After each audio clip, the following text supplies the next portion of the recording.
I don't need to figure things out. I like what I'm doing with my life. Hey, your mother and father were supportive of you when you chose to be gay. You could at least get a better job. Please do not. Chose to be gay. I didn't choose to be gay. I am gay. Just like you didn't choose to be ignorant. Did you call me ignorant? No. What do you teach your daughter? So, welcome back to my channel. I'm Sinn, and this is going to be a recap of Shrill Season 2, Episode 5, Wedding. Okay, so it opens with Fran, and Fran is actually in the convenience store. Andy is in the car asleep, and Fran is kind of like milling around, just killing time, right? So Andy finally comes in, and she's like, "What in the world is taking so long? You said you were going to the bathroom, and I fell asleep. Like, what is going on? We're already late." Da, da, da, da. And so we find out that Fran and Andy are on their way to one of Fran's cousins are getting married, and you slowly realize why she was kind of procrastinating and kind of just taking her time. And then she was just really trying to mentally prepare herself to deal with her family. And so they're talking, while they're, en route there.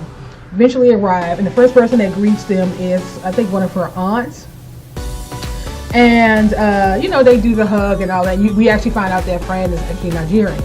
And so the aunt who hugs them, and she looks over at Andy, she said, "Oh, and you brought your white wife." And so, okay, so give you an idea, the folks, they don't bite their tongue. They just say what it is, right? She was like, "You brought your white wife," and she didn't say it in a nasty way. She was just like, "Oh, okay." And so they both was like, "No, she's just my friend, Annie." And then Fran's mom comes over and they hug, and Fran's mom and dad come over and they hug and talk, and then her mom starts in, just what moms do, talking to her about her life and the career and the whole thing. And you can see Fran just getting annoyed, and finally you hear baby start crying, and Fran was like, "Oh my God, a baby!" And so she knew that would distract her mom, and so her mom was like, "Oh my God!" So now she's all excited, and she walks over and temporarily leaves Fran alone, right?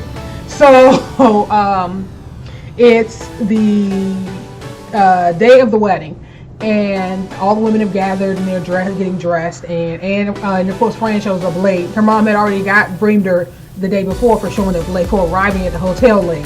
So now she's late again. Her mom is at this point annoyed. She's like, just get dressed and So now, already starting off on the bad foot. So the bride-to-be comes out in this gorgeous purple. I mean, everything was just pretty, just gorgeous, different shades of purple.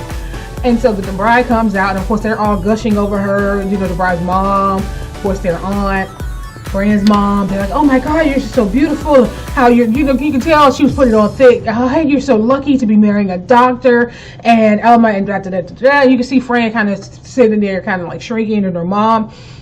And then the aunt turns to Fran and was like, "Oh, and I heard that you were in law school." And Fran was like, "Well, what? That's news to me, because I didn't know I was in law school." And then the mom was like, "Oh, well, she hasn't made a decision yet." And so of course you can see now it's gone off the rails, because her mom, you just have families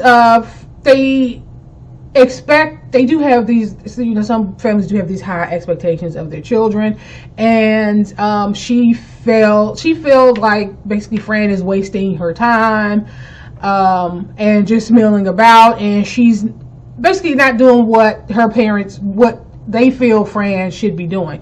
And so while all these other families are talking about their children becoming doctors and lawyers, she feels like she has to make Fran out to be more than what she is, because it's just a pride thing. And so now, but Fran is like, "Nah, what you talking about? I'm not in law school." And the mom is like, "Oh, well, she hasn't decided yet." And Fran is like, "You know what? Don't talk about me like I'm not here."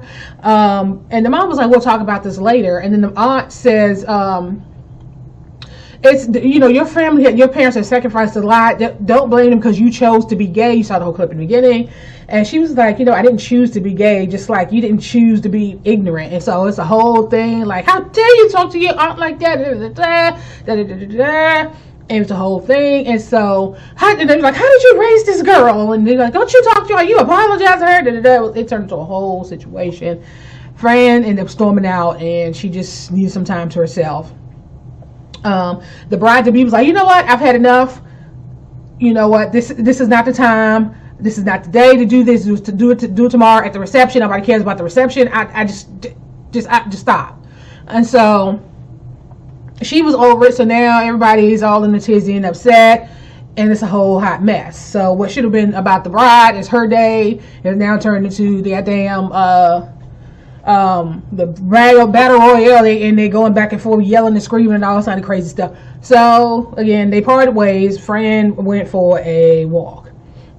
Okay, so now it's the ceremony, and Fran and Annie are sitting in the back, but she has a clear view of her parents, and the mom is like, she can see her mom talking to her dad, and she's all like grinning from ear to ear. Oh my God, and she can kind of tell that she's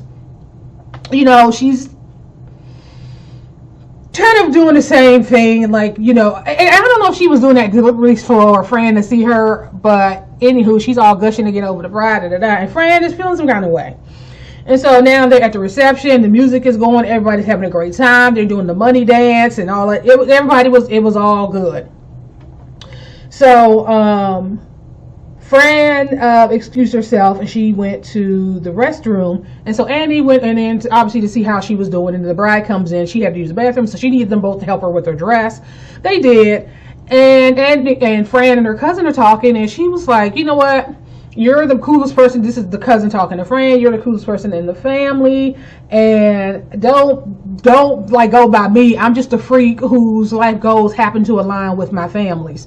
So, I mean, that she wasn't talking about herself like she was, like above Fran, like anything like that. She was like, it is what it is. You're with family.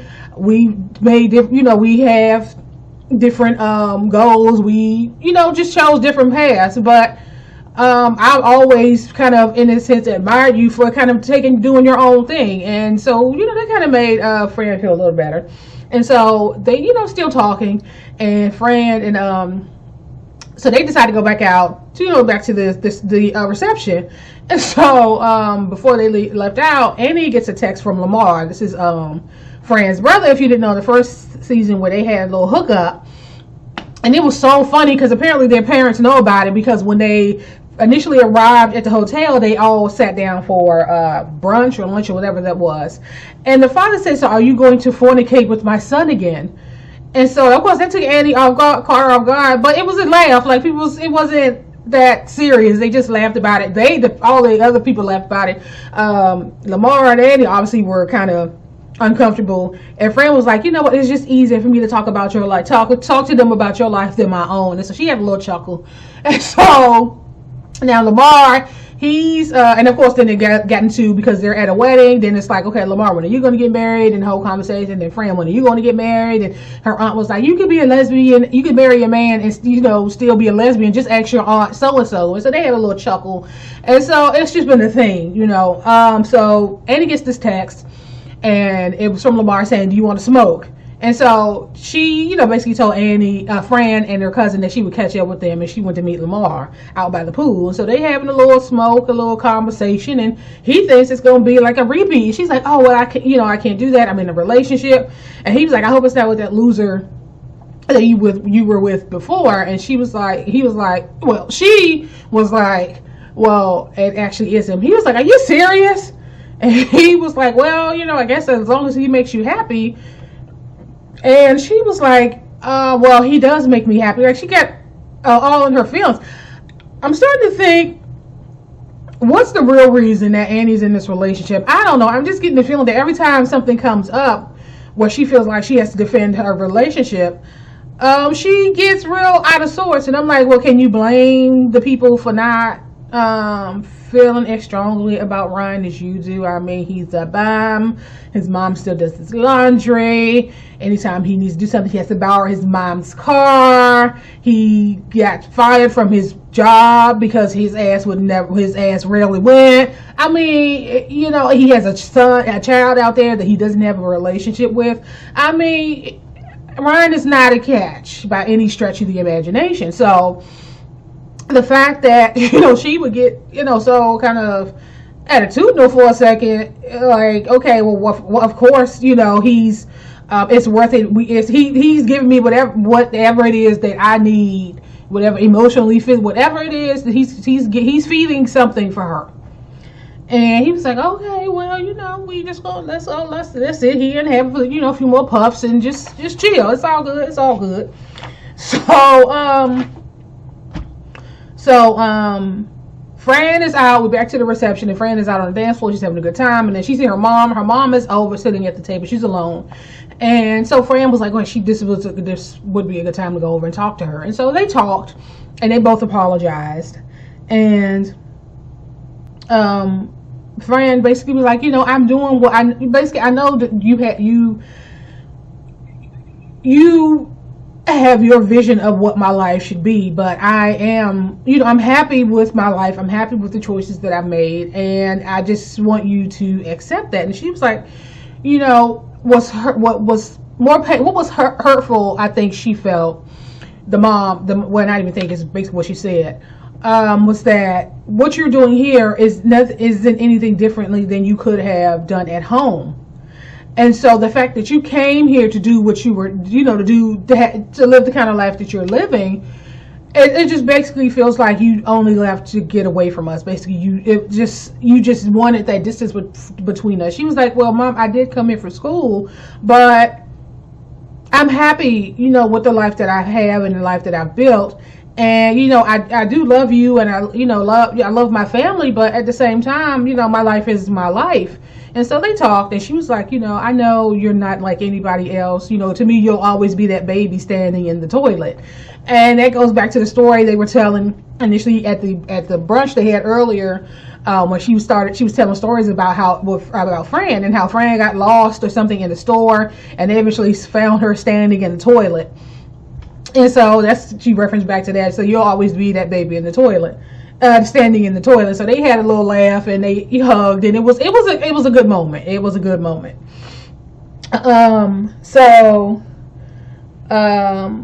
Mom and Fran, they're now out on the dance floor. They're doing, I guess it would be considered some type of traditional dance. I don't know if it would be a traditional wedding dance, but they all seem to be. It was they knew what they were doing, and so they had a good time. They all laughed and smiles. People are all around them, like cheering them on. They're just having a good. It was a good time. It seemed like it was a great time had by all. So, Annie and Lamar get back to the room because Fran and Lamar got the room, but I think Annie was supposed to share a bed with Fran, but Fran was so damn drunk. She was just passed out all over the damn bed. She was just stretched out, passed out right on the bed, and they couldn't wake her. So Annie and Lamar decided they would share the bed. So of course it was an awkward moment. You can see that Lamar kind of had feelings for Annie, but she's stuck on Ryan, and so they ended up sharing the bed. It was all good. And so the next morning they're saying their goodbyes, and the dad, here he goes again, like, I heard that Lamar got your back in the bed last night.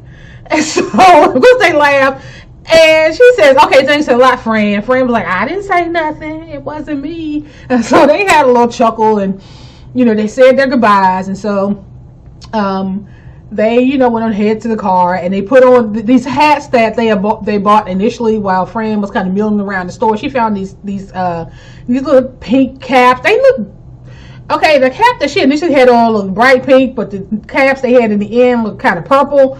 I don't be knowing, but anyway, so they put on their caps and jumped in the car, and then they heading down the road back home. And so that's how this episode ended. I'm glad that that issue with Fran's mom was resolved the way that it was. I'm glad that they left on a high note, and that they didn't part ways angry and all this animosity. But that is a big thing, and I think that a lot of people focus a lot on the father-son dynamics, but they don't really. I don't know if people really address the mother-daughter dynamics, which can be just as toxic and dysfunctional and frustrating.